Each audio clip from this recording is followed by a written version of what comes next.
नुकसानग्रस्त शेतकऱ्यांचे तातडीने पंचनामे होणार. राणा जगजितसिंह पाटलांनी असं म्हटलेलं आहे. 2 वर्षात तुळजाभवानी मंदिर विकास आराखड्याचं काम पूर्ण करणार असं राणा जगजितसिंह पाटलांनी म्हटलंय. सोलापूर सांगली पुराचं पाणी मराठवाड्याला आणण्याचे प्रयत्न सुरू असल्याची माहिती देखील त्यांच्याकडून देण्यात आली आहे. सोयाबीनचं उत्पादन वाढवण्यासाठी एआयचा वापर करायचा प्रयोग आहे असं सुद्धा त्यांनी म्हटलेलं आहे. आमदार राणा जगजितसिंह पाटील यांचा संकल्प आहे.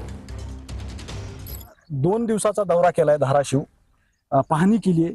काय परिस्थिती एकंदरीत? पंचनामे जे आहेत त्याचा अहवाल डिव्हिजनल कमिशनरकडे पाठवून आयुक्तालयातनं मग मंत्रालयात जाईल आणि लवकरात लवकर मदत मिळवून देण्यासाठी आम्ही प्रयत्न करणार आहोत, हाही मी शब्द दिलाय.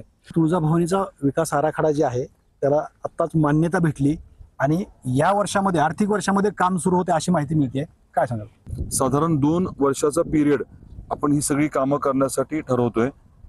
3 वर्ष हे आपण त्यांना कल्पना दिलेली की सगळं 3 वर्षात संपवावं, पण आपलं नियोजन जे आहे ते 2 वर्षाचं असणार आहे. मग निधीच्या उपलब्धतेच्या अनुसार कामाला जी आहे ते आपण चालना देऊ. प्रोजेक्ट राबवत आहे. कुठले प्रोजेक्ट आता तुमच्या ह्याच्यात आहेत की ते आता होतील लवकर किंवा सुरुवात होईल? आपण मित्राच्या माध्यमातून 2 महत्वाच्या प्रकल्पांवरती काम करतोय.